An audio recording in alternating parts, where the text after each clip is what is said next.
combat sports fans all around the world to another episode of the Oddass podcast.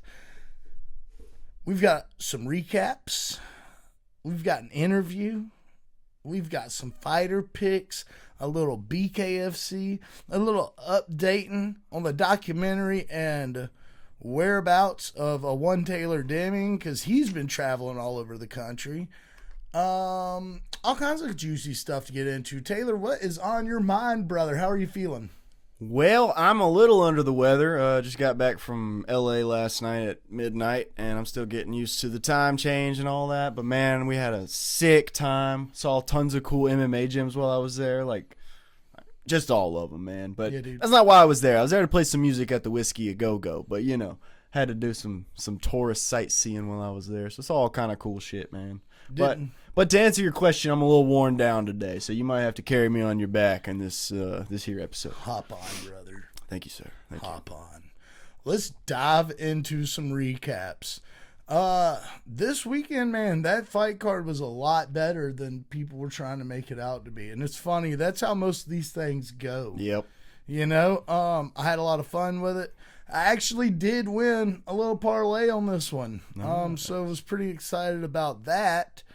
Hopefully we can knock it out of the park again this weekend, but I will not say what platform it's on until, you know, we get a little dough going or something, or maybe we'll come out with a little projections, you know, maybe a little betting sheet just to keep a new segment going. Keep it fresh. Keep it fresh. Well, there's one thing I can say. I really hope you didn't choose these picks for your parlay because Nah, I didn't. Not necessarily. I got some revenge on this card, guys. Yeah, sure did. We ended it 4-1 on this one. I had 4 right. He had 1 right. So that brought me up to 50-53.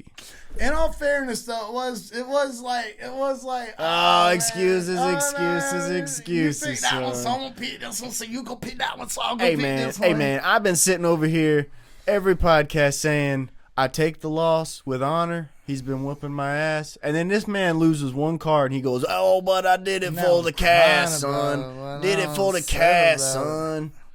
Did it for the community, bro. Y'all know I did. Y'all know I did. Y'all right here. Y'all can receipts, dude. Bro, give me my credit, son. Nah, you did good. You did good. Taylor did great. As a matter of fact, he did there was a few that I didn't think. I genuinely did. But for the 2, though, I'll stand on it. I was like, I'll just, you know. But nah.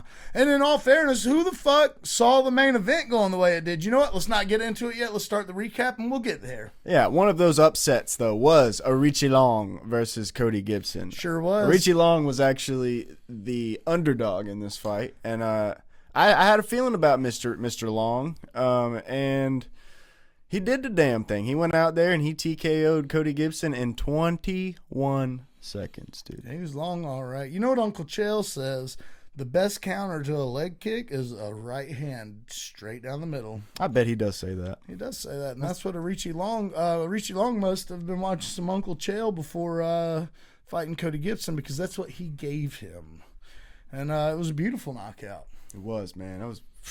Love watching a Richie Long fight. I mean, he doesn't win them all, man, but he's a great striker, and I think this is a great matchup in general. Cody Gibson versus Richie Long, like in hindsight, is an excellent matchup. I didn't even really think about it beforehand, but that's what we were saying too while we were doing these things. Is like the matchmaking for this card was fantastic. It was. So we actually didn't talk about Drew Dober because we had a little technical issue, but we probably would have taken Drew Dober in this fight, but we didn't. But we just wanted to mention the fight. Drew Dober is the man. He was dealing with a lot of crazy shit during this fight. He lost one of his kids right before this fight happened. I believe it was an unborn baby. So props to Drew Dober for holding your head high and, you know, doing what you got to do out there for the fam. Yeah, he had a foul issue and got a point taken away after a nut shot and Kyle Prepelec. I did think that in my head, just to be honest, I thought Kyle Prepelec was going to win this, even though I don't believe he's won any fights in the UFC, and if he has won any, it's like one maybe. But the guy hits like a however fast a tank shoots, that's how hard Kyle Prepolek hits. So, yeah. Drew Dober got the point taken away, came back strong, and just finished Kyle. He just knew that he had to put it all on the line, or else he was getting he was going to lose that fight. So let me ask you, do you think it was fair for Drew Dober to get that point taken? All right, so here's my assessment.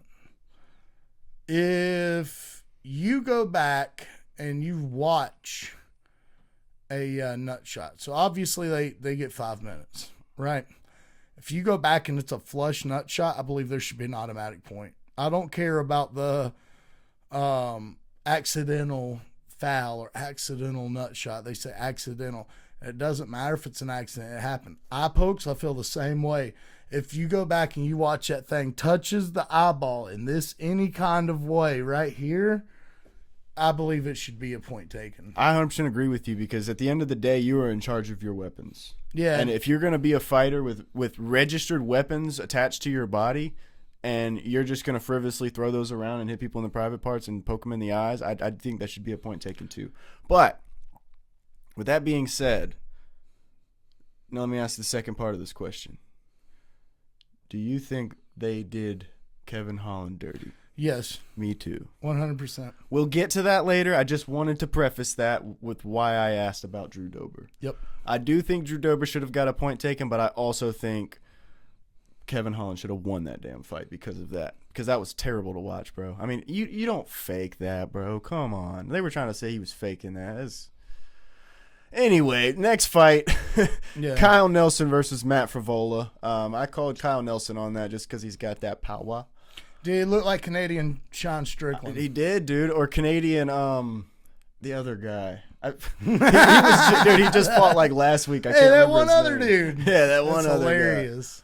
guy. Yeah. No, but he went out there. He did the damn thing. It was a decision. And then there was, dude, what happened in this one that was weird? There was some kind of Kyle Nelson finished him legitimately with like 3 seconds on the clock. Dan Miragliotta stops the fight, and then 3 seconds later the bell goes off. Kyle Nelson is over there, like shaking Matt Frivola's hand, telling him, "Hey, you're gonna be okay. You're a great fighter. Just don't let this get to you." Frivola's congratulating them. They're shaking hands. Their teams are talking, and then Dan comes over and he's like, "What are you guys doing? The fight isn't over. You get back to your corners." Nah, what happened is he made a mistake. He realized he made a mistake, and then instead of acting appropriately and riding, all right, a couple weeks ago, we noticed in one fight, it was Neil Magny, and he fought, do you remember who he fought? Yes, he fought Jake Matthews. When he fought Jake Matthews, there was a point in that fight where the referee stopped the fight. Was that also Dan Miragliotta? I think it was.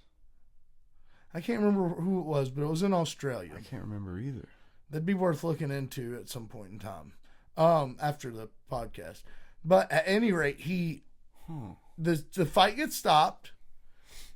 It was a submission. Neil Magny was not out.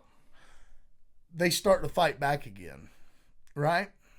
That's a lot different than someone getting their face smashed and a legit TKO being seen by millions around the world and then stopped and then, oh no, never mind. Hey, guess what? We got to run this shit back. Nah.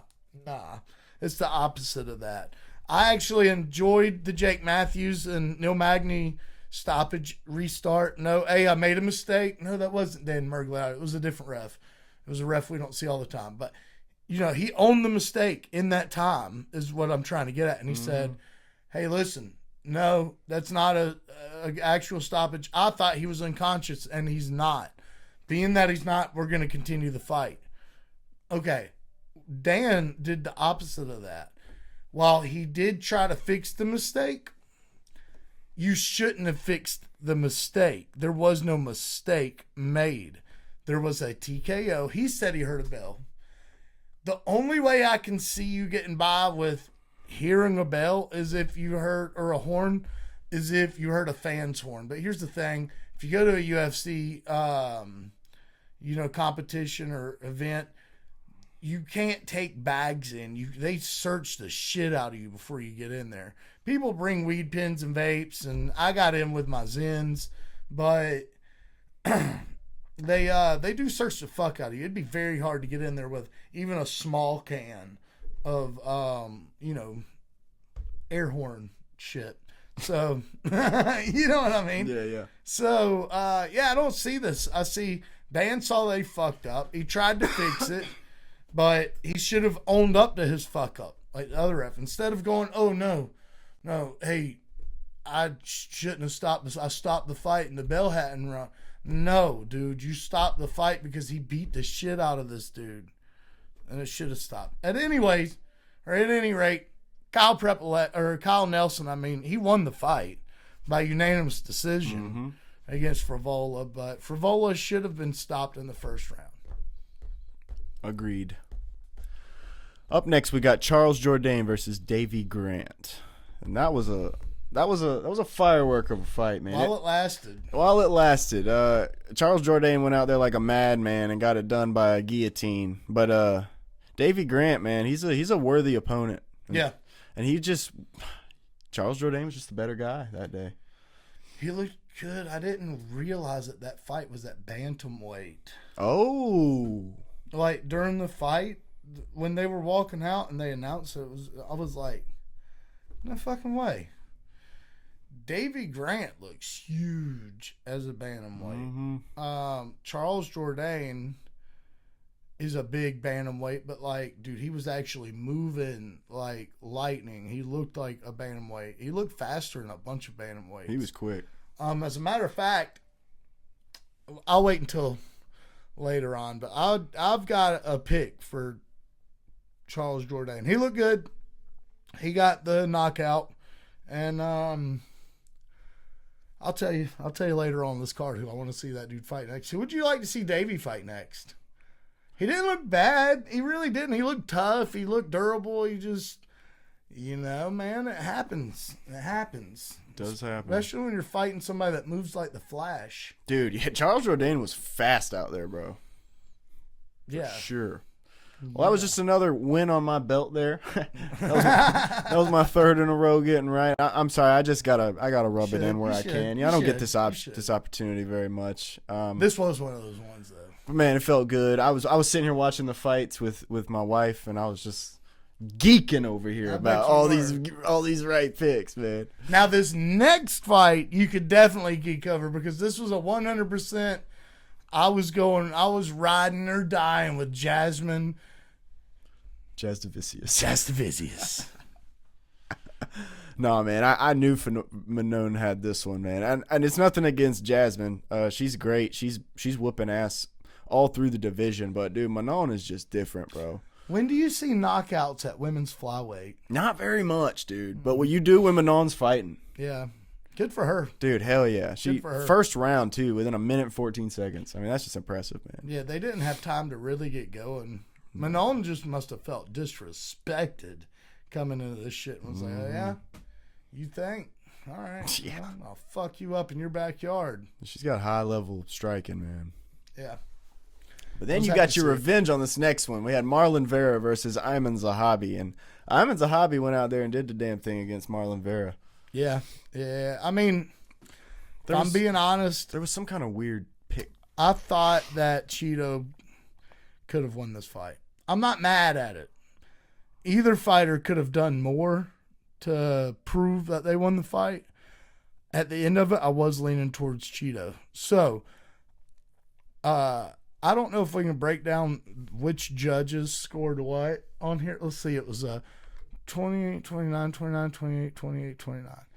That doesn't really tell us much. But at any rate, I felt like, and see, they've got Ayman landing 81 total significant strikes and 81 total strikes. I don't buy that. I don't buy that at all, dude. A lot of those shots he was just winging. Cheeto was blocking, or they were swinging by and just hitting air. And I picked Ayman, by the way, guys. I picked Ayman in this fight. I gave Cheeto the first round. And I think I gave Cheeto the second round because he knocked him down in the round. Cheeto was winning that second round until the very end of that round. And then Ayman Zahabi had like 1 minute or 45 seconds or so of go time after having to run from Cheeto to catch his breath. And then he looked good after recovering for like 2 minutes of Cheeto just stalking him and beating the shit out of him. I don't know which judges gave Ayman Zahabi that second round, but they need to be investigated. And that's just legit. That's real. I don't care, dude. That's wrong. The third round I gave to Ayman. Plain and simple. It was a dry cut round that was very easy to judge. The second round should have been very easy to judge. The first round, that's a throw up. I gave it to Cheeto. Cheeto usually starts slow. And another thing, you can usually 9 times out of 10 fighters can get a free takedown with Cheeto in the first round, right off the rip. I don't know if you've noticed that. Go back and watch every Cheeto Vera fight. It's like a gimme. It's like a free takedown coupon. You know? I don't know why Ayman didn't try and take him down, but he should have, because he probably could have finished the fight there too. He's pretty solid on the ground. The guys he trains with are really solid dudes. But at any rate, I want to see Charles Jourdain versus Marlon Cheeto Vera. Yeah, let's do it. That's what I want to see next. Make it happen, baby. It'd be a great fight, dude. Yeah, dude. I think so. Mm-hmm. And honestly, I think it's a war, but I think Marlon probably gets it done. But if Charles Jourdain beat him, I don't think so. If that Charles Jourdain shows up, that's true. Bro, if he shows up every single time, I don't see many people beating him. Umar and Merab. Damn, okay. Maybe Sean O'Malley, I'd throw into that. That's a hot take. I feel like he might beat Corey. I feel like he might beat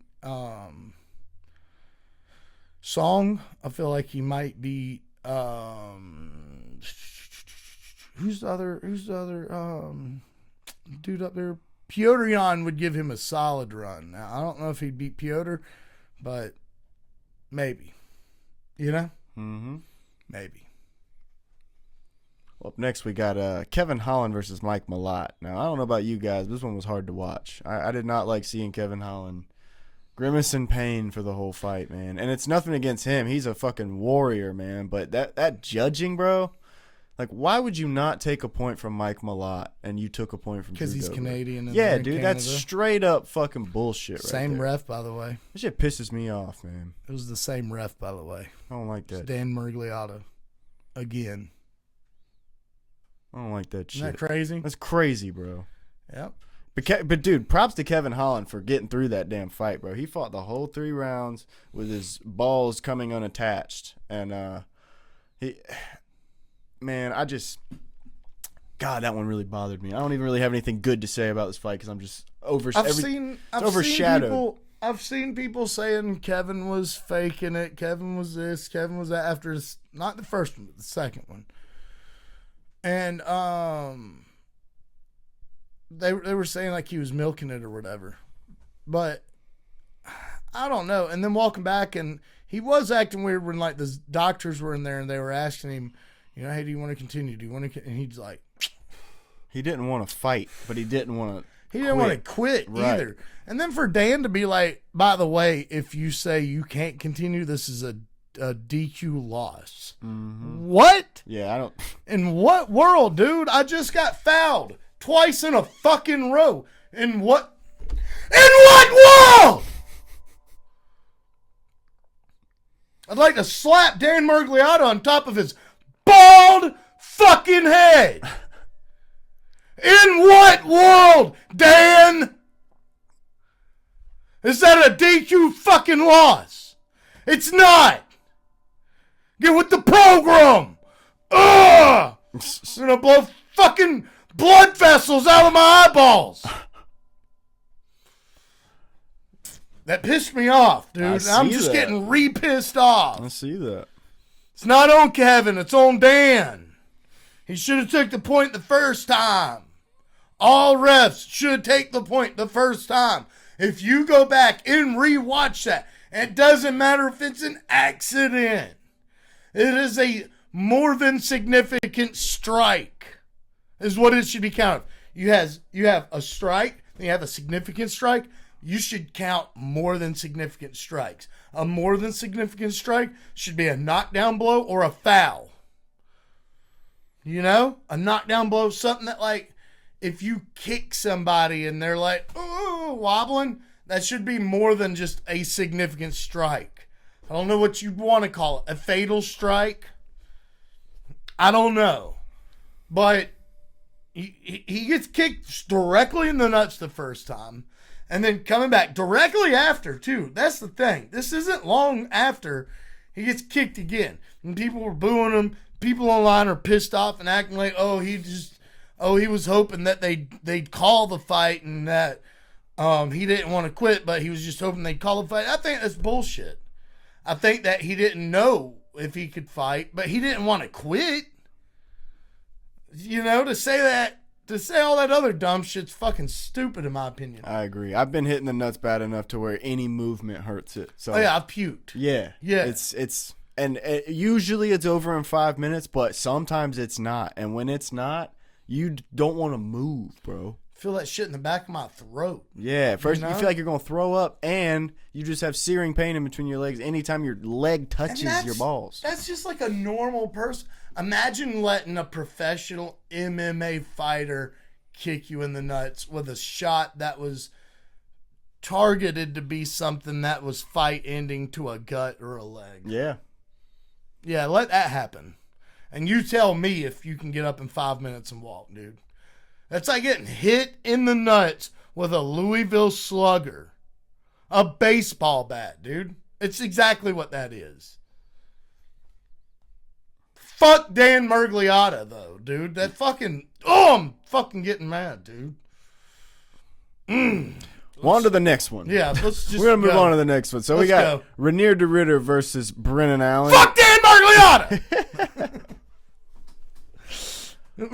RDR took on Brendan Allen in the main event at UFC.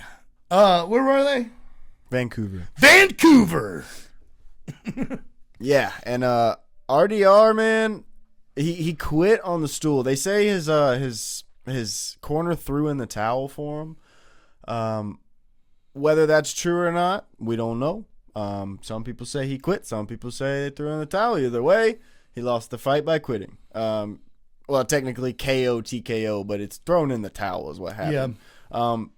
Brendan Allen blew my mind in this fight. I thought there was no way in hell he was winning this fight. I said it, I think, on the podcast. Yeah. I said RDR is going to go out there and run through this dude, make it look easy. One interesting thing that I found out I didn't know was that they used to train at the same exact gym. Yep. And Brendan Allen saw him as an enemy and said, I don't want nothing to do with you. Correct. Don't look at me. Don't train with me. Don't talk to me. Yep. And I don't know if that played some psychological warfare into this fight against Ranier or if that was just the right move, dude. But Brendan Allen went out there and manhandled him. And it makes me wonder if maybe Brendan Allen was friends with the people that were training with Ranier de Ridder and he knew every move that he had. So here's the thing. Brendan Allen, RDR stayed at the gym. The gym where they both trained at, he was already training at the gym for Fluffy. When Fluffy fell out and Brendan Allen stepped in. Oh, it's that recent. Yes. No way. When that happened, Brendan went and trained with Bilal. And all those guys. I thought this was a long time ago. No, this is like this recent. That's juicy, bro. Yeah. So, all right. I've got an observation. A minor observation.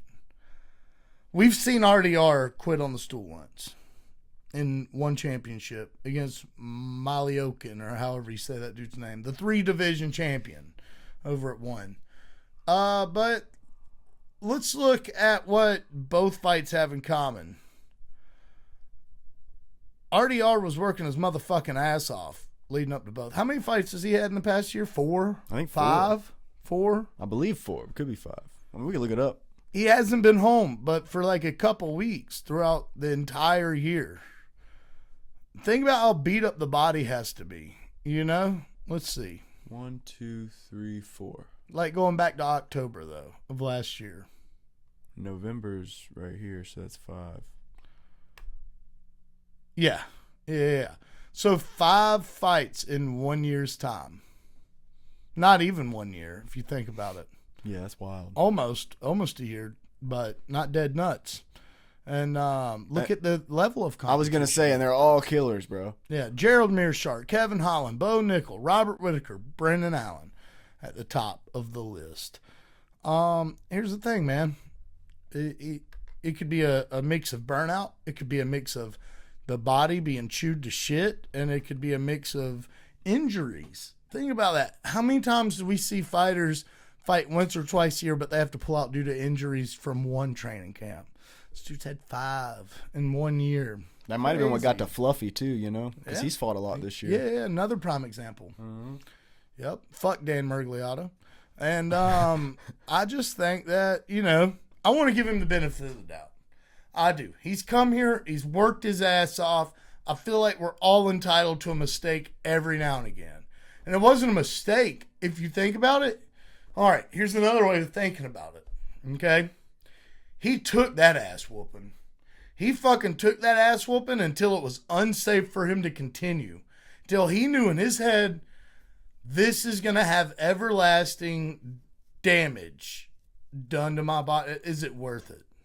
And he had to mentally compartmentalize that and break that down in that small amount of time while he's getting his ass whooped, while he's fighting for his life. Because those shots Brendan Allen was delivering to him, they weren't fuck around shots. They were like trying to hurt. Every one of them was trying to hurt that dude.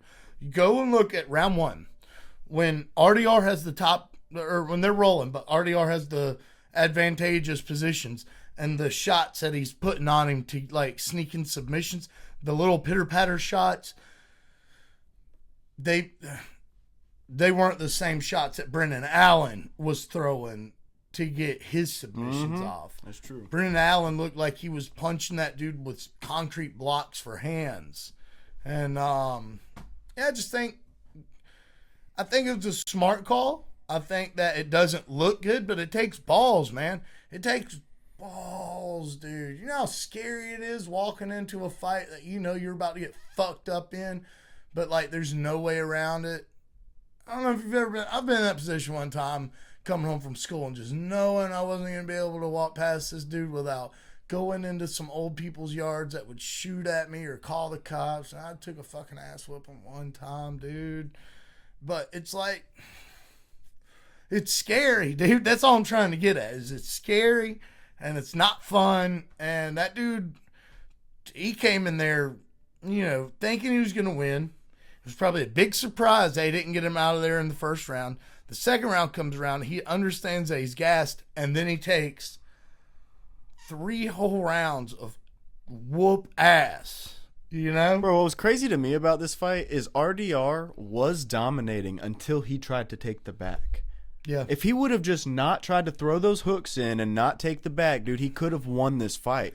If he just kept it in side control or mount or... I don't think so. I do, bro. You know what I think? It was just that. Because, the whole first round, bro, he was dominating the shit out of him. And as soon as he tried to jump on his back and throw them hooks in, bro, he just threw them right I off. definitely see what you're saying. And it's not even that I'm disagreeing with you so much as what I think is that he was already getting gassed. And in his head, he was like... Okay.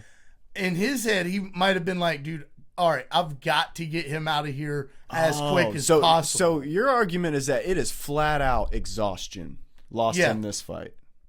Pretty much. Okay, I can agree with that. Pretty much. Exhaustion, injury maybe ridden, burnout from, fight a years long fight camp pretty much. For sure, I can see that. Yeah, flat out exhausted. Tried to get it over with as quick as he could, and it just didn't go his way. And then he toted that ass whipping. That's the other part. He toted it until he thought to himself, okay, do I want to live to see my grandchildren or not? And he made a decision. Yes, he did. And that's what I think happened. Damn right. So, this weekend, we have some UFC, but also we have some BKFC.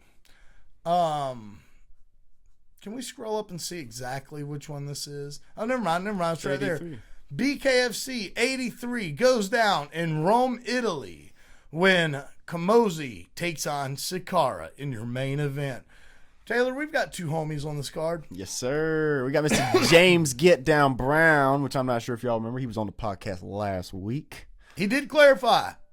He gets on up and gets on down.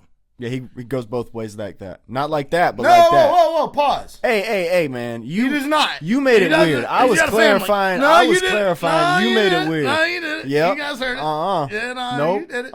You did it. Nope. Yeah, you did. You did it right. Anyway, Mr. James Brown is going to go out there, and he's going to do the damn thing against Mr. Dan Chapman. Two firm names. Two very firm names. That's right. I'm sure there's a famous Dan Chapman as well. Gotta be. That's such a firm.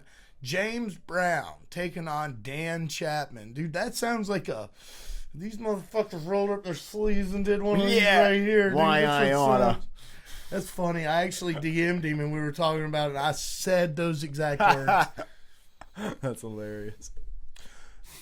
And after that, we have the other homie, Carlos Trinidad Snake. Well, you know, he's kind of more like an acquaintance. James Brown's like the homie. Yeah, James Brown is the homie. James. And we fought with Carlos, too. We just don't know Carlos. You know, we interviewed him. He seems like a great dude. You know, hopefully we'll interview him again, dude. He definitely made up for some shit, dude, and was really cool. So we can be appreciative of that, and I'm sure he's a cool dude. But, you know, I'll call him the homie. Fuck it, he's the homie. Carlos Trinidad Snake taking on Jimmy Sweeney. You know what I mean? Yeah, man. We just hoping he goes out there and gets the damn thing done. We believe in him. He's the favorite, so we know he's probably gonna go do that. Jimmy's got a lot of experience. Yeah, 29-5. That's insane. Yeah, he's got a lot of experience. He's been all over the place fighting. Here's the thing, dude. Nobody's touching these chins like Carlos, dude. Nobody. There's one dude, and he had a belt, and then he relinquished it. So we'll see what happens with that, but let's go. James Brown and Carlos this weekend. What time does this event start, Taylor? Let's check that out. My handy dandy computer. Goes down, what the fuck is EDT? I'm not sure what EDT is. Eastern something time? Can't be.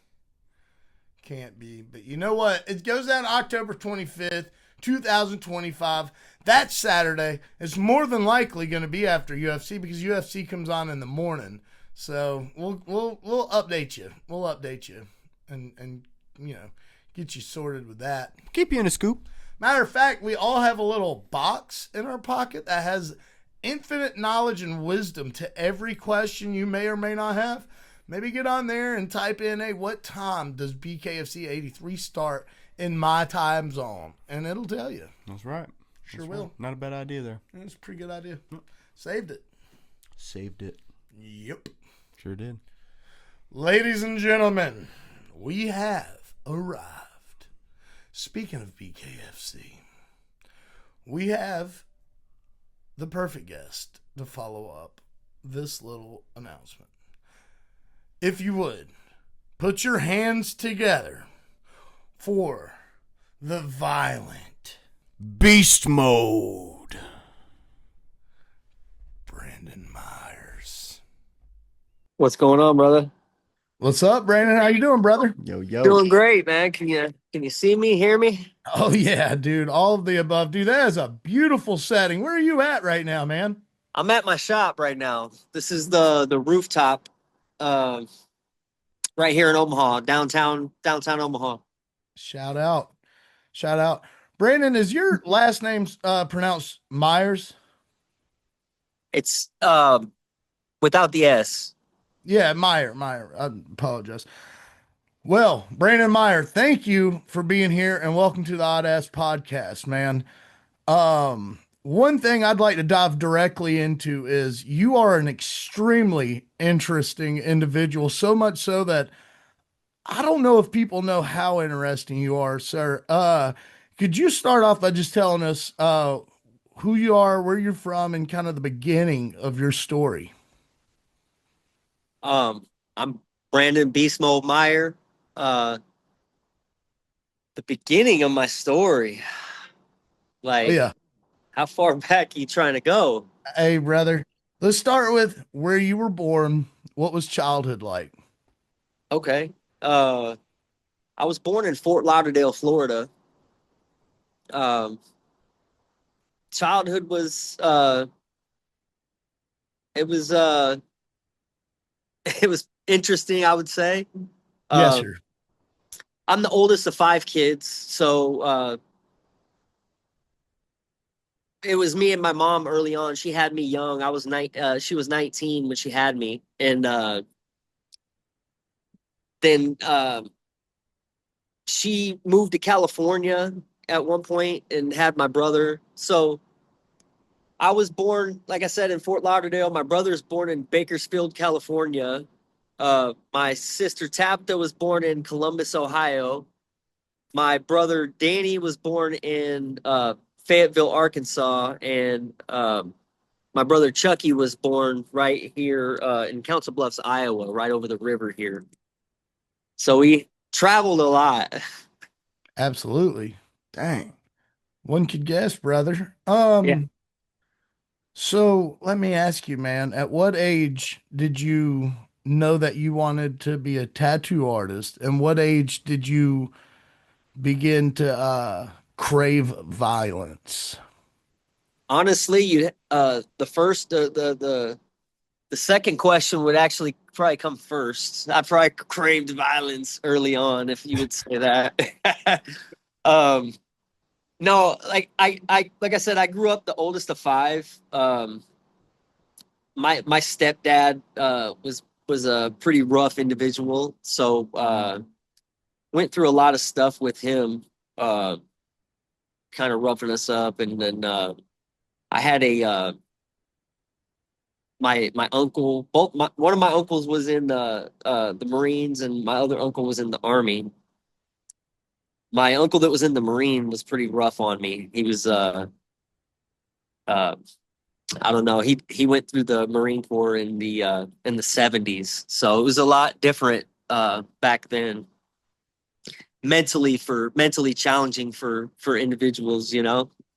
Um but yeah, then as I got older I started getting in fights a lot, and it seemed like even though I tried to avoid fights, they would find me, I grew up kind of poor, so I grew up in you know poor neighborhoods, and I seem to make friends with the odd lots, that you would say, and I seem to always stick up for my friends. It seemed like that was one of the main reasons I used to get in fights as a kid, was sticking up for my friends. But as I started getting to teenage years, it started to really get me in trouble. Uh, you know, a guy would pick a fight with me, I'd whip his ass and get an assault charge, and it just I got on probation as a juvenile. I was 12 years old when I got on probation because a freaking buddy of mine broke into this ice machine or something. We were playing baseball at this park, and he broke into a freaking ice machine and uh, Dang. told the freaking cops that I did it, man. Dang, dude, what the hell? Yeah, man, he wasn't a good friend, man. Come on, man. But yeah, so then I got on probation, and I never got off probation until I turned 18. Dang. That's a And it was long the ass only, time. and me turning 18 was the only reason I got off probation. Damn. Yeah, I was a knucklehead, man. My stepdad, like I said, he was rough growing up. He's actually doing life for murder right now. Damn. That sounds like an outstanding individual. Yeah, Yeah, yeah. man. Um, so like I said, it was a little rough, And then you know, I had my son at 19, just like my mom had me at 19, and I was started changing my life for my son, you know, because I had something to live for. You know, I was just kind of Yes, like, sir. I had the hood mentality before that. You know, I was just kind of drinking 40s with the homies and just didn't really have any goals or path in life. You know, and I got into a fight with this dude at this party. It's long story short. My girlfriend got into a fight with this chick. I got into a fight with two dudes at this party, but the second fight is what really kicked this whole thing off because um we ended up at a park with the and I'd probably say there was probably 50, 60 people there. And shout out Danny Bruni. That Shout was out. my opponent. Yeah. We're friends now, you know. Hell yeah. He follows me on Facebook and he's a good dude, man. But we banged it out in front of 50, 60 people in front of headlights at night at a park. Damn. And after that fight, I had a buddy of mine, Raul, that uh told me that one of our other friends had started training for his first fight. And it was actually a guy I used to do music with, uh, Jay Ugly, Jeremy Wise. Shout out. Shout out Jeremy Wise. Uh, but so I got with Jay Ugg, and man, we started training. I think I had about a week training before my first MMA fight, and it was wild. I'd love to find the footage of it. I just talked to the promoter not too long ago to go try to get some of my old footage from that promotion. But I was fighting a wrestler. It was back in the day. Fighting MMA fighting wasn't even sanctioned in Nebraska yet at that point. So there was no blood work, no physicals, none of that. You just showed up, stepped on a scale, signed a waiver, and you got in the cage that night. Damn. Yeah. That's So hardcore. yeah, so that's what we did. And I fought a he was a wrestler. And I had, like I said, I started training a week before this fight. So I basically had no training. And as soon as the bell rang, man, I came out the corner. I sprinted at this dude and came with a punch from South Texas, which Sheesh. which he very smoothly dipped underneath of and got me with a double leg takedown, man. Damn. And so the whole first round was him trying to take me down and me getting back up and trying to take his head off.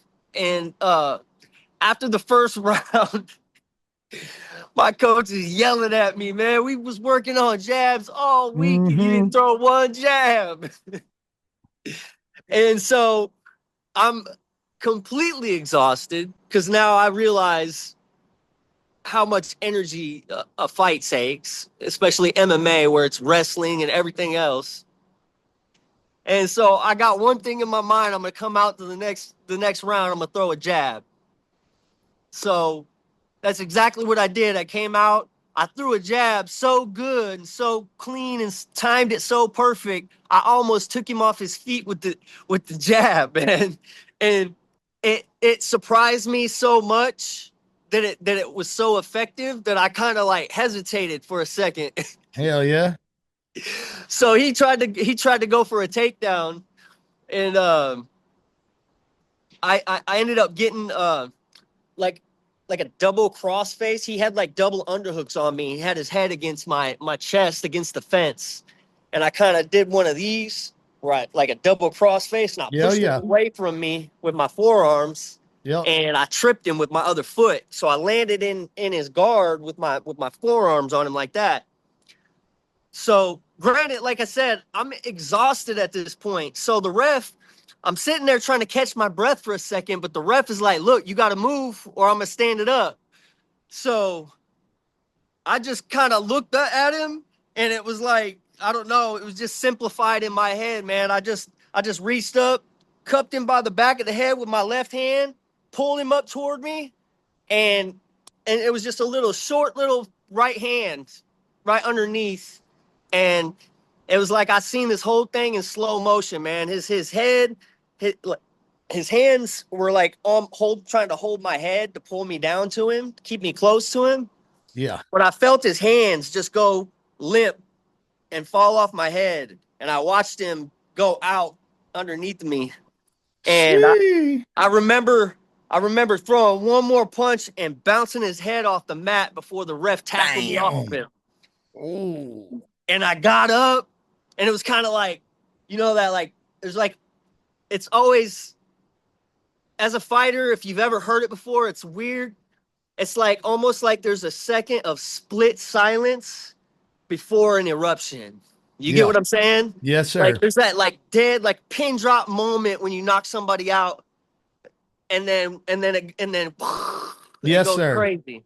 I felt it in Philly when I got my knockout in Philly, man. That was on a whole nother level, but that was my first little taste of it. You know what I mean? And look at you now, brother. Look at you now, brother. You know? Yeah, I appreciate it, man. Look at that view, bro. That is insane, dude. You just get to walk out every single day and see that, man. Hey, we've come a long way, right, Brandon? You got a beautiful family. You've got your own tattoo parlor. You've got, look at this crazy view. I keep saying it, man, but let me ask you, I know your son trains, right? I know he competes.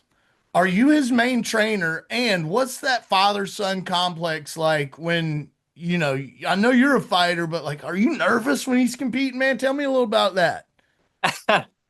You know, it's funny. He probably don't know it because I keep a cool demeanor, exterior.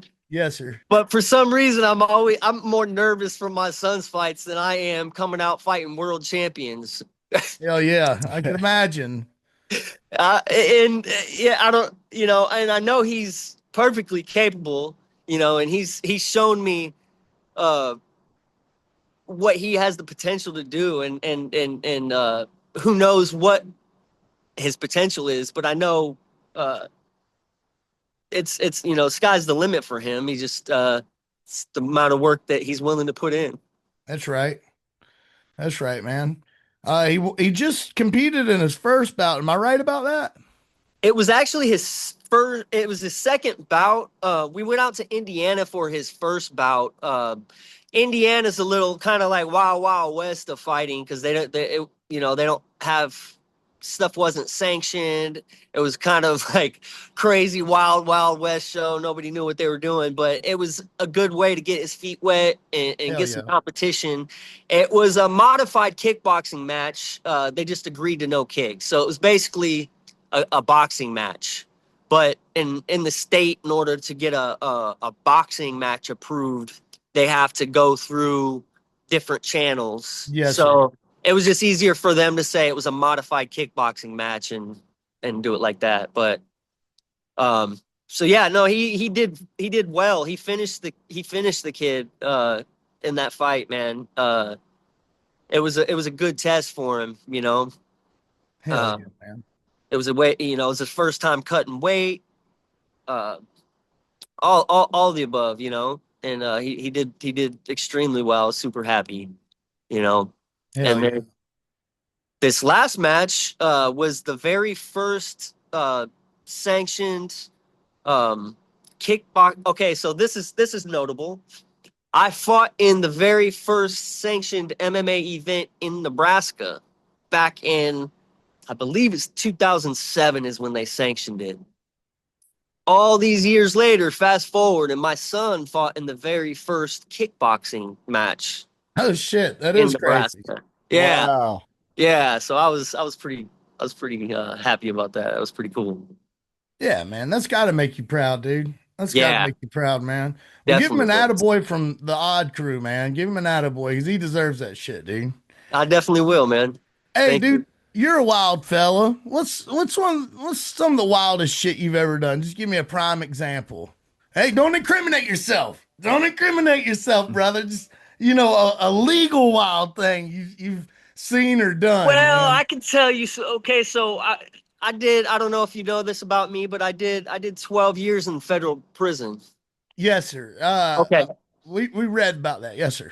Okay. So, when I was out there, granted, I didn't have to fight much in there.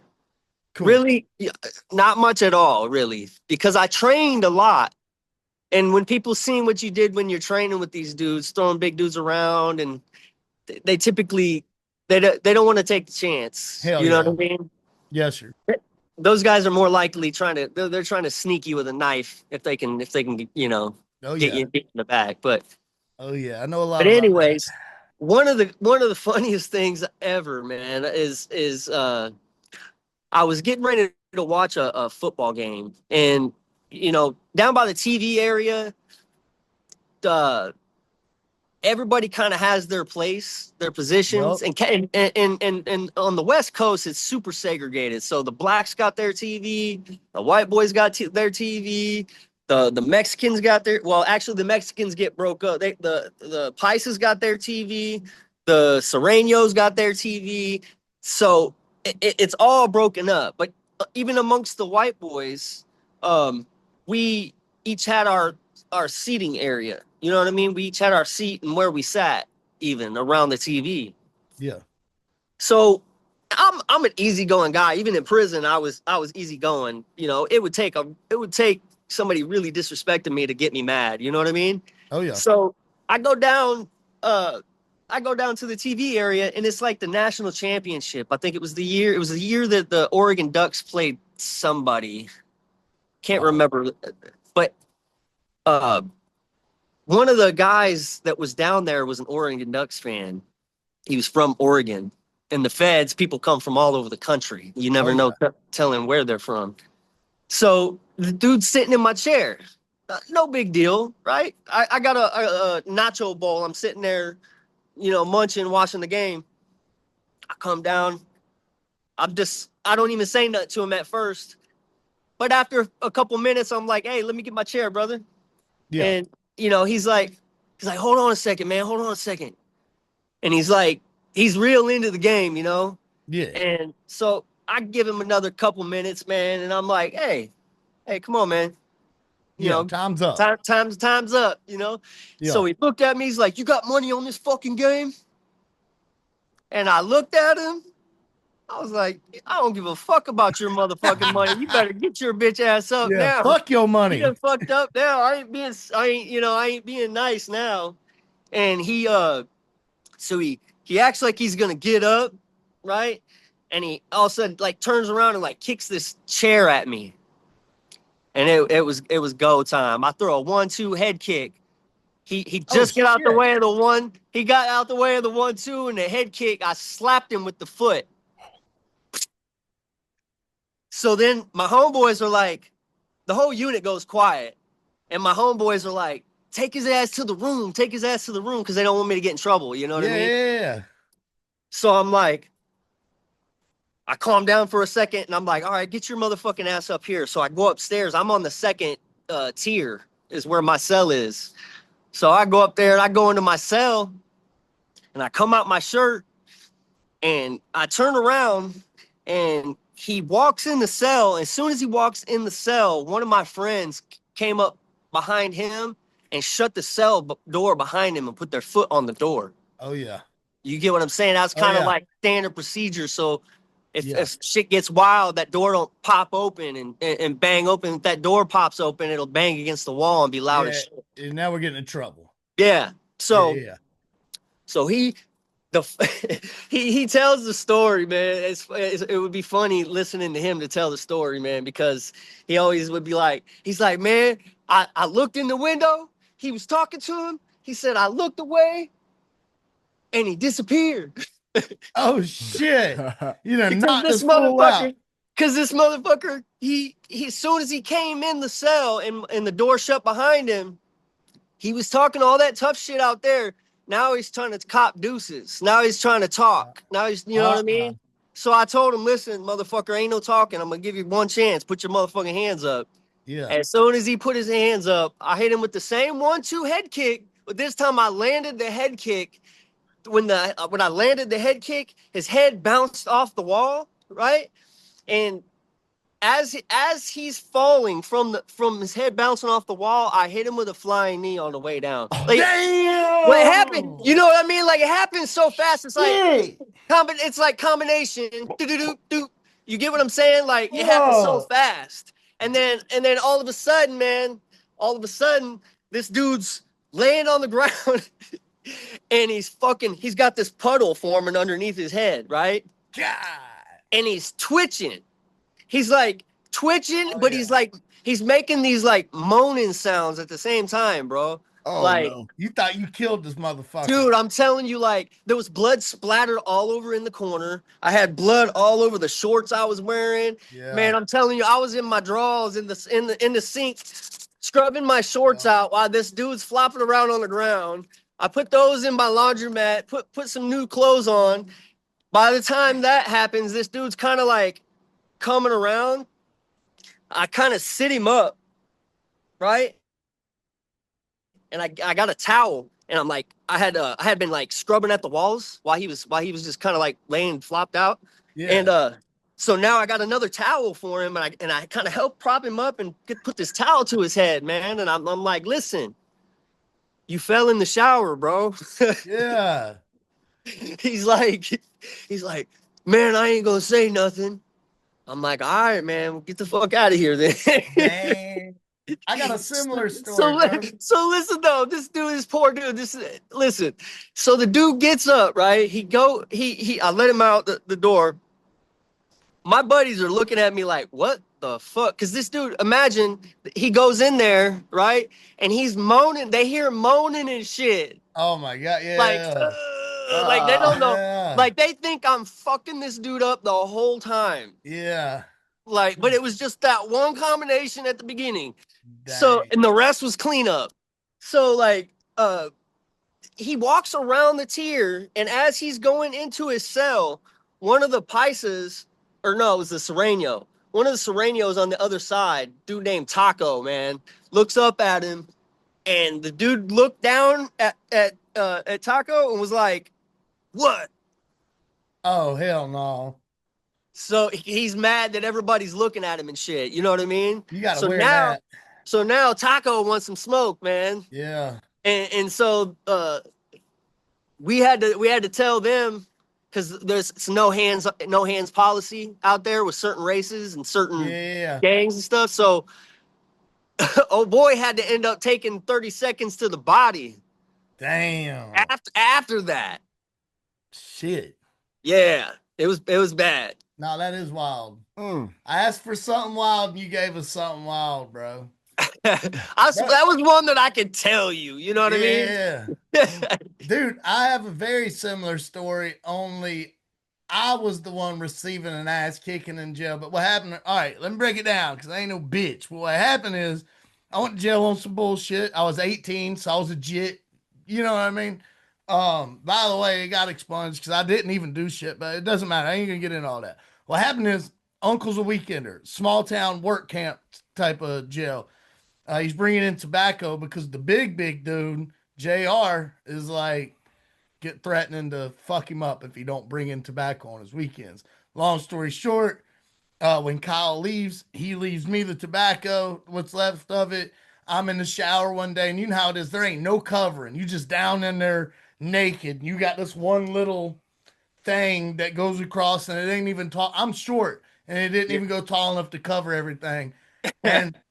And long story short, he's talking to me. I'm taking a shower right there. Everyone's eating like 10 foot away. And he goes, where's the tobacco, bro? Because either you're going to give it to me or I'm going to stab you, and I'm just going to fucking smoke until the guards come over here and get me. And I was like, I ain't giving you tobacco, dog, because I don't believe you're going to stab me right here in front of God and everybody. And he's the big dude, like the guy you don't fuck with. And so anyways, he just goes up in my room. So I'm like, fuck this shit. I get out, ass naked, dick out, go up the stairs. I come around. I shut the door. When I shut the door, it locks. You know how that happens. The fucking door locks. Bro, he beat my ass. He just immediately went to my ass. And I thought I was the shit. I'm 18. I'm young, in shape. I thought I was the shit. Bro, he fucked me up for like It felt like a year, but if I had to guess, it was probably like 30 straight seconds of getting my fucking shit kicked in. And then I pretty much double legged him, but he just kind of fell. And when he fell, he smacked his head off the stainless steel toilet and went out. And then dude, I was sitting there looking at him, kind of like this is the part where it's similar. He's just out and he's kind of twitching.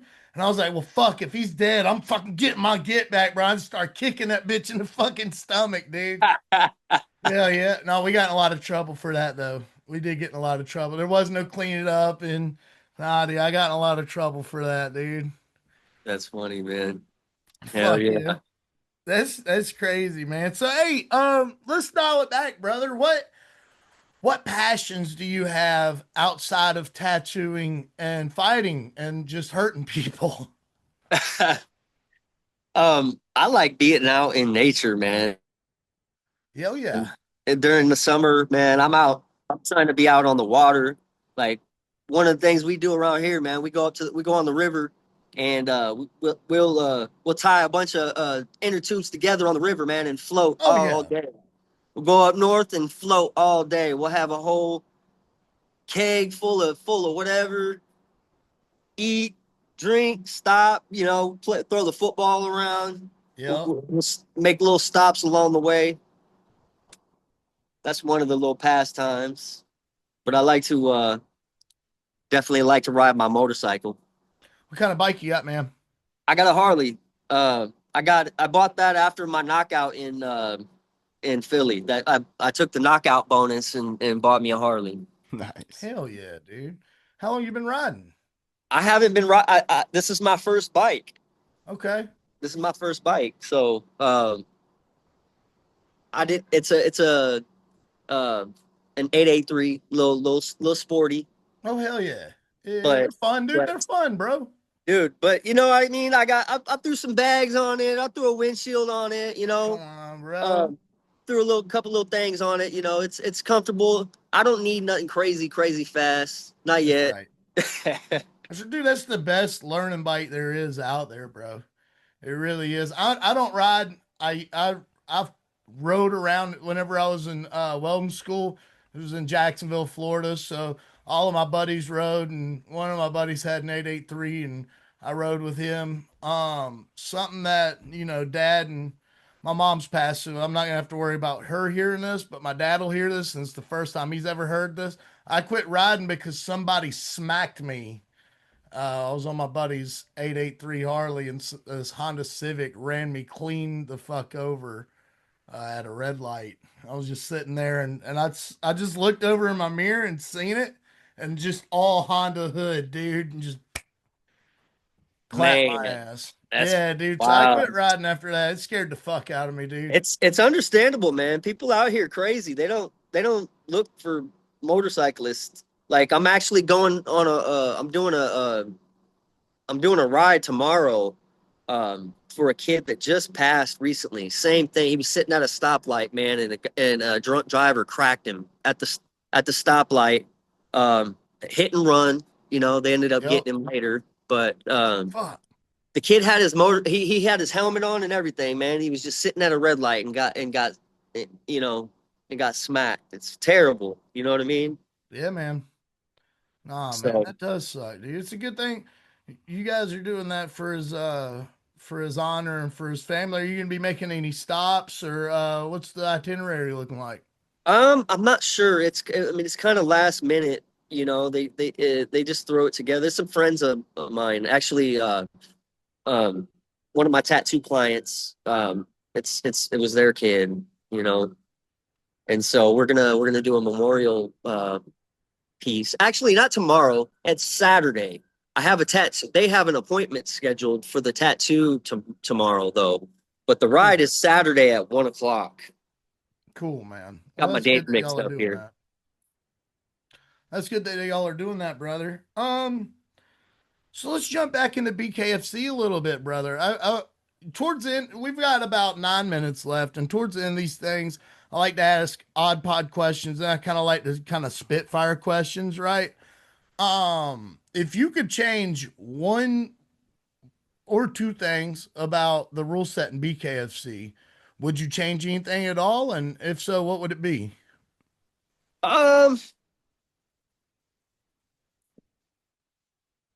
I would say I don't really care for the the way that they have the rule set with the standing the no standing eight. Yeah. I don't like the way that the refs kind of have a discretion. It's hit and miss, between the refs, who's going to stop it and Yeah, who's man. not going to stop it. It's Uh, very inconsistent. I do agree with you. I would like to see, because sometimes dudes will be against the ropes and they're getting cracked. You know what I mean? But then sometimes dudes will be against the ropes and they're shelling, they're actively defending, blocking shots. And dude, that could be a tactic sometimes uh to wear your opponent out. You know what I mean? Absolutely. Obviously to a certain, you can't be on there too long, you know what I mean? But uh I just think there needs to be a better method, more across the board Yeah, man. rule set when it comes to that, like maybe, if a guy is able to overwhelm his opponent so much that the opponent is only blocking, maybe they standing eight after a few seconds or something like that, Yeah. rather than calling the fight. Yeah, man.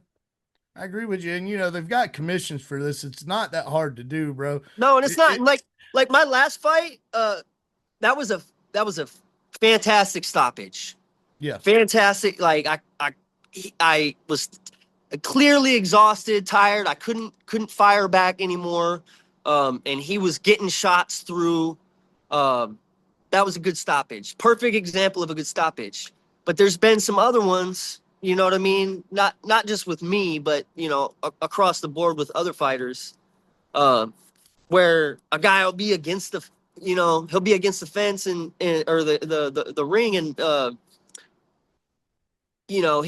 guy will come with a flurry, and it's like the ref will stop it real quick, like there won't even be like the guy won't even be rocked. I'm trying to Shit's think. crazy. The perfect example. There was a fight on the card in Sturgis with me. Two Mm-hmm. big dudes. The one dude came. I can't remember his name, but he came at his opponent really, really, really hard. He landed a couple of good shots and like overwhelmed him a little bit, but he like the ref stepped in before anything was really like established. Yeah. Like I don't know, it's just some of the stoppages are It not. comes down to this. When you're the number one promotion in your sports league, you need to have better commissions, better refs, better judges than all of the competition. And that's Well, just what it is, in that's my opinion. here's the thing though. That's the way the fighting world works though, is the BKFC doesn't pick the commission. Correct, correct, Yeah, correct. they don't pick the judges and stuff like that. That's the commissions within whatever state that they're in. Like for instance, I was supposed to fight on the New Jersey card. I signed a contract to fight on it. Had my opponent established everything, did all the medicals, and New Jersey just denied us.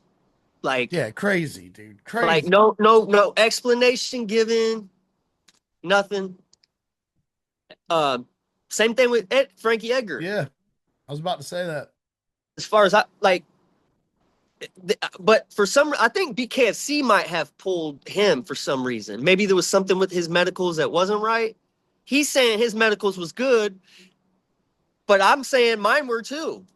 Yeah. You know what I mean? So I don't know what the deal with that was, but I got I'm ready for a good matchup, man. we've got 4 minutes left. Shout out if you've got any shout outs for any sponsors or anybody you'd like to shout out, brother. Go ahead and roll them out, and then at the end of this, I'd like to ask you an odd pod question, bro. Yeah, for sure. James Jenkins from Grunt Kickboxing. Shout out to all them guys over there. BeastMode Inc. You know, got to represent my brand. Hey, If you ever in downtown Omaha or you in Omaha in general, I'm in the best location there is. Come on down to get a tattoo. I'm gonna give you a hookup. that's a bet. What else? What else? I can never remember, man. After my fights, it's even worse. I bet, dude. Got a million things floating in my head. You know what I mean? Shit. Like, shout out to you. How about that, bro? We appreciate you coming on. We really do, dude. This has been an honor. I appreciate it. By the way, you win the best background award of anybody that's came on so far. So we'll get you a shirt sent over or some shit. Right on. I appreciate that. Hey, man, odd pod question real quick before we go, because we've got 3 minutes and counting.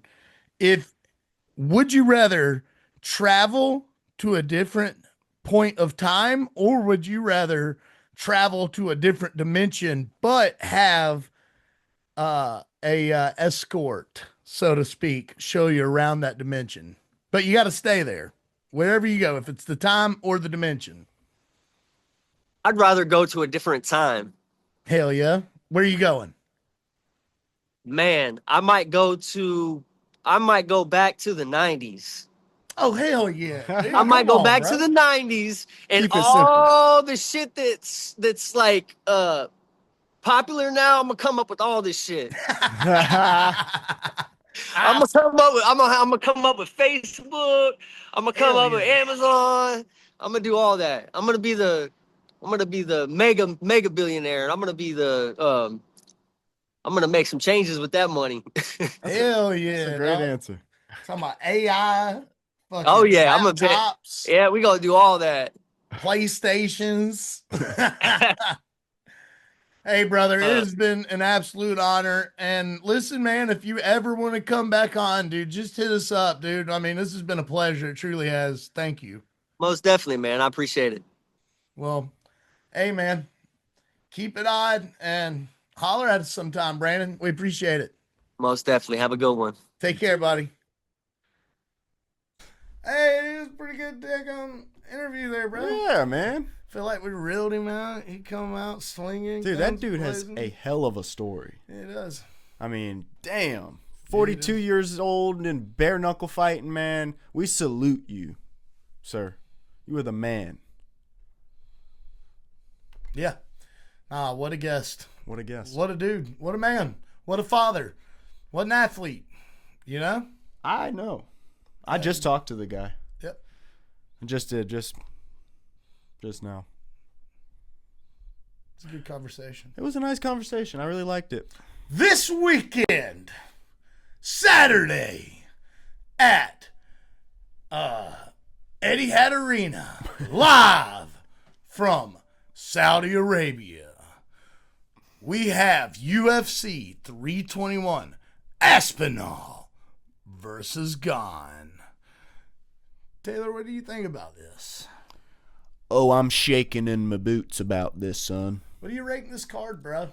I rate this card a motherfucking 8 out of 10, okay? First of all, Tommy Boy's back, all right? He's finally getting back up in there, and he's going to throw bows, bro. He's going to throw bows. He's going to throw knees. Might even throw some hands. Yeah. You know, he might do it all. I think that's what's happening. You think so? Yeah, I think so. Okay. You know what I think this looks like? What does this look like? Let's save it. Let's save it for when we get there. Let's save it for when we get there, bro. And I'll tell you what I think it looks like. Where should we start this some gun? Let's do the main event, dude. I know that we could start down here, but if I'm being honest, look, there's some notable mentions. But let's start at Rakic versus Azamat Murzakanov. Let's do it. You want me to go? You do it, I'm dude. going to go first. You do it. Let's play rock, paper, scissors for it. All right. Just 1 out of 1. Damn. Okay, you got me. You pick. Murzakanov. Yeah. Yeah, I think that's a solid pick. Murzakanov has been just destroying everybody. Beat Alonzo Minifield beat several other people of name value. Rakic, though, man, he looked good in that Prohaska fight. He looked. Why are you making that face, dude? Oh, it's just my old guy face. Oh, okay. No, I'm not judging. All right. Yeah, I mean, this is a toss-up, man. I was probably going to take Azamat Murzakanov. I don't want to do this whole, let me take Rakic just because. But if I'm being honest, Rakic did look good in the Yuri fight. He was piecing Yuri up. Dude, he was beating him the whole time until he was. Yeah, I mean, just like with Khalil. Mm-hmm. Yeah. Mirzakanov's a lot, shorter than Rakic as well. Can we see their... Bro, we can see whatever we want. Let's check out Rakic real quick and see what his last opponents look like. Rakic. I don't like saying that. Lost to Ankalaev, former champ. Prohaska, former champ. Blachowicz, former champ. Before they fought Santos and Smith. Yeah, give me Alonzo or Azamat. Yeah, you got to. I mean, he's undefeated. What's his profile looking like? Real good. Minifield, Dustin Jacoby, Devin Clark, Nchukwi. It's really not that tough of a schedule. It's just the fact that he's KO'd four out of 5 of them. This is a tough one. Don Chano. This is a tough one. It's very tough one. I got Azamat. Azamat isn't going to want to lose in his hometown, man. Give me Azamat Murzakanov. He's a kickboxer. He might be from that region of, the Dagestanis and all them, but he's a kickboxer, and he's a good kickboxer. He's a finisher of sorts. So, running with him. Up next, we have Alexander Volkov taking on Jelton Almeida. I saw that dude in Charlotte. Every time I get a chance, I'm gonna say it. Yeah, you should. Yeah, every time I get a chance, I'm gonna be like, hey, I saw that dude one time. I mean, that's part of buying the UFC ticket is you get to say that. I mean, Hell you yeah. pay for that privilege. He's on the T-shirt and he's on the ticket. I got both at the camper. right. Got both of them in the camper. Both of them camper. Yep, says it. Rosenstruik versus Almeida. Hey, that's a nice one. Sure does. Put that in the memory banks. Yep. Yep. It's a boring main event though. Yeah.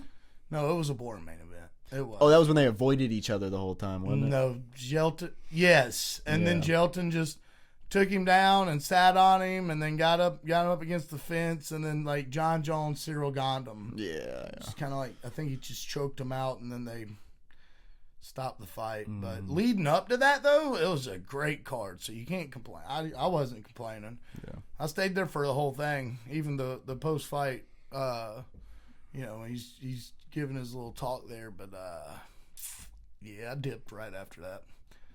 So I met Jessica Rose Clark in between that though while I was going to the bathroom.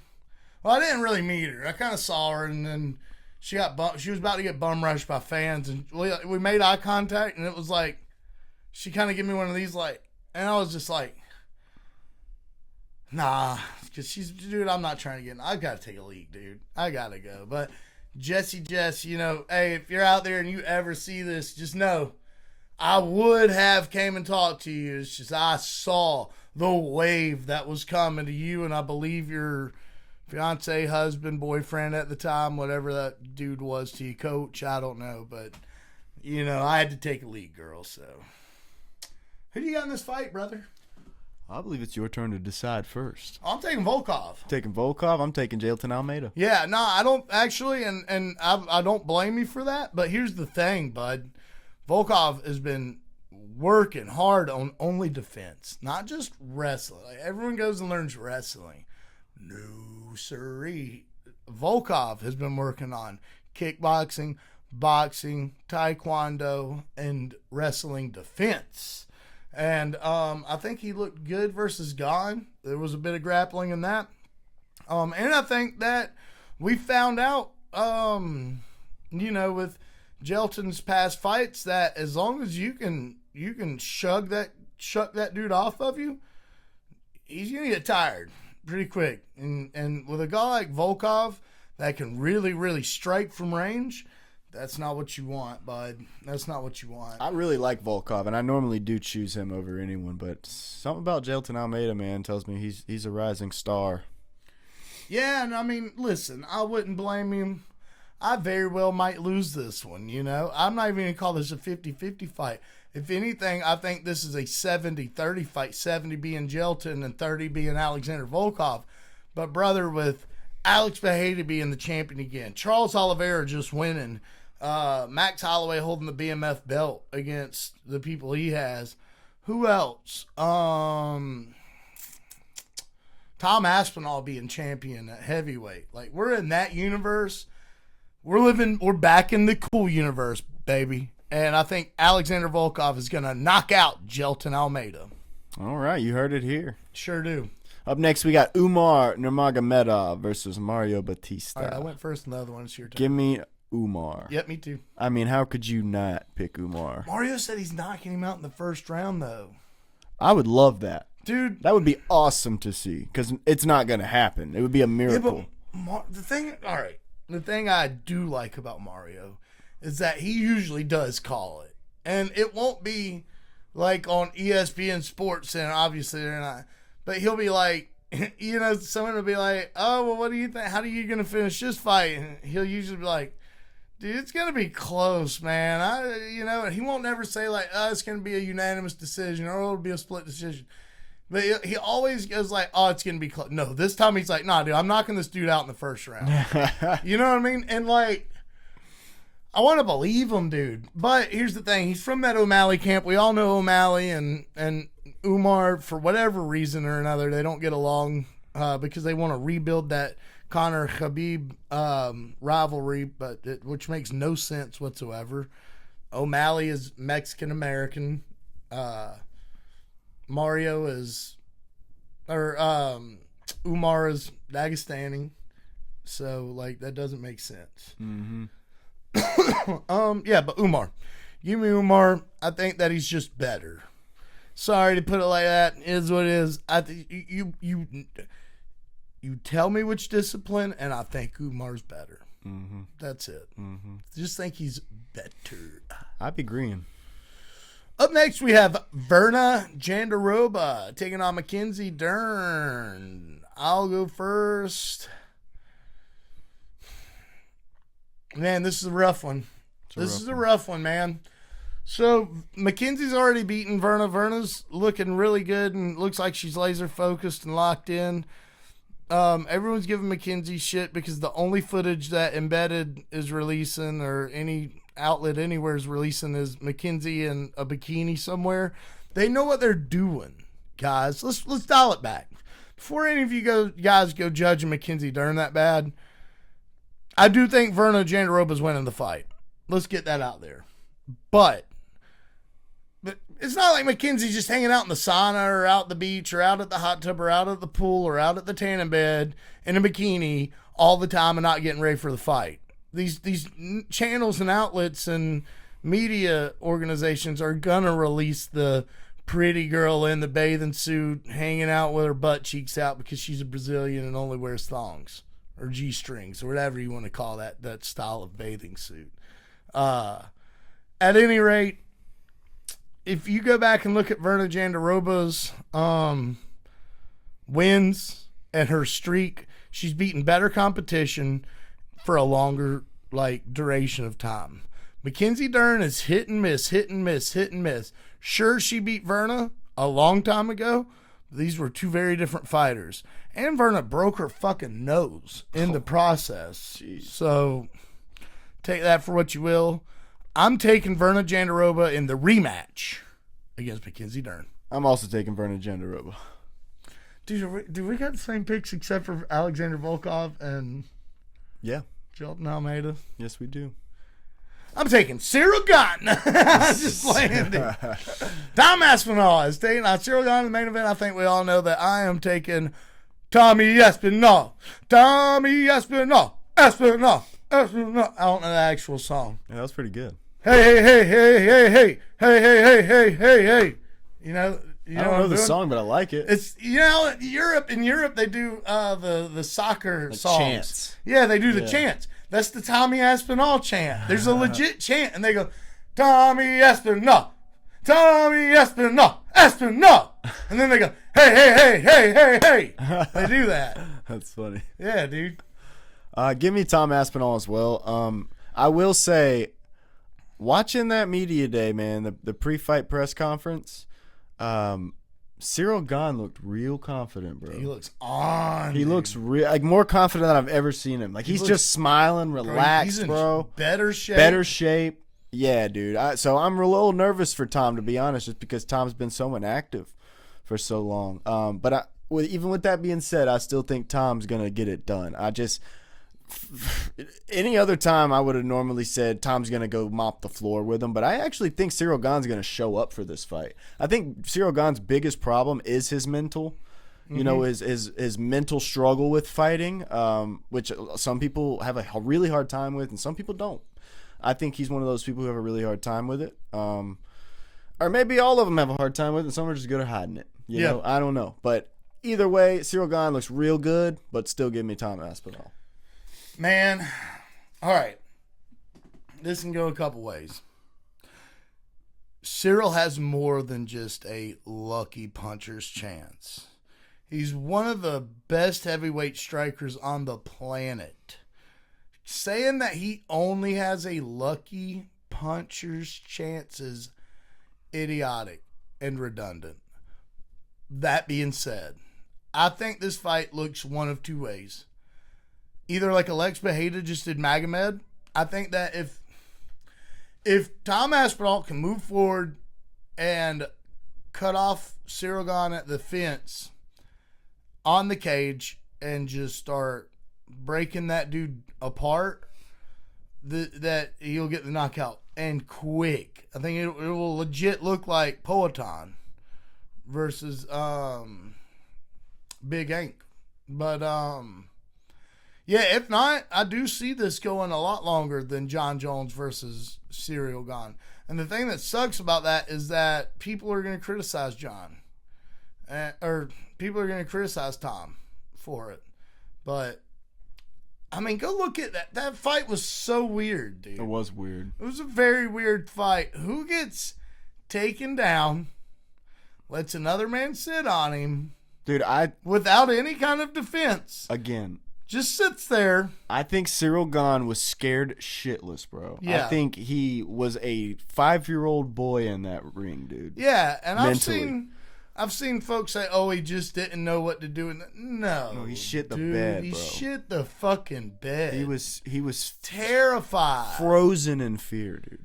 Yeah, dude, he was terrified. I don't think he's gonna. Tom Aspinall doesn't have the same aura that John Jones has.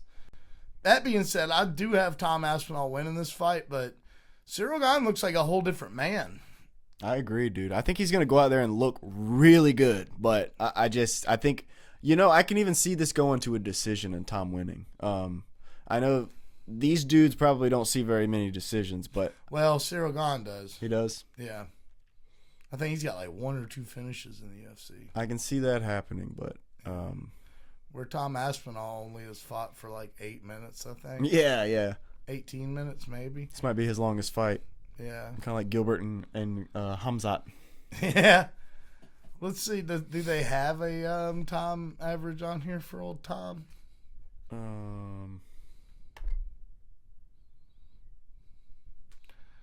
He beat Curtis Blades in 1 minute. He beat Sergey Pavlovich at 1 minute 9 seconds. He beat Marcin Tybura at 1 minute 13 seconds. He lost to Curtis Blades at 15 seconds of the first round. Hey, at least he's consistent. Yeah. That's when he broke his fucking leg. Oh, yeah. Alexander Volkov beat that dude in 3 minutes and 45 seconds in the first round.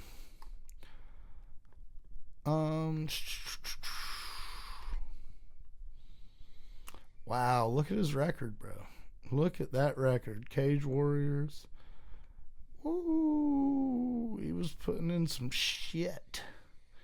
He's beat Jake Collier, who doesn't. He beat Alan Badeau, should have never been in the UFC. Beat Andrei Arlovsky, former champ. Beat Sergey Spivak, decent heavyweight. Beat Alexander Volkov via submission. The longest fight that he's had in his professional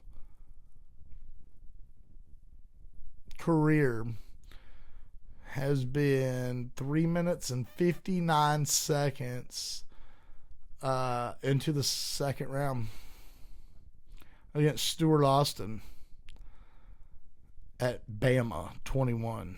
So that's crazy. The longest fight he's had in the UFC was round 2, 1 minute 9 seconds against Andrei Arlovsky in 2021 on the Blades versus Lewis card. That's also crazy. That's when Derek Lewis flat uppercutted the shit out of Curtis Blades. Look, Tom Aspinall beat Sergey Spivak on Derek Brunson versus Darren Till. I saw that. Crazy, dude. He's fought on 2 Darren Till cards. Wow. No, that's nuts. That's nuts, dude. Well, hey, look. That's exciting. You guys get it. Tom Aspinall beats everybody in a minute or less. And Cyril Gane, he takes people to decisions a lot. He has finishes. He does have finishes. It's just not nowhere near as many. Volkov decision. What? Volkov, bro? And I thought Volkov won that fight. Do you remember that fight? Volkov versus Gane. You need to go watch it. And then at the end of it, you can keep the commentary. People like to go, oh, turn the commentary off and watch the fight. No. Keep the commentary on and tell me who won that fight. Turn it off, dude. It might make it even more convincing. But, yeah. Volkov should be fighting for the title. This should be Tom Aspinall versus Alexander Volkov 2. And Cyril Gane should be fighting. You want to know something? I've got on X before it was... no, it might have been X by this point. Yeah, it was definitely X. I tweeted Dana White. And I was like, I better fucking not see... I swear on everything I love. I was like, I better not see Cyril Gane get gifted a title shot after this bullshit, and I better not see Alexander Volkov fighting Gelton Almeida after this bullshit. Here we are. I swear to God I did. I'll show it to you in a minute.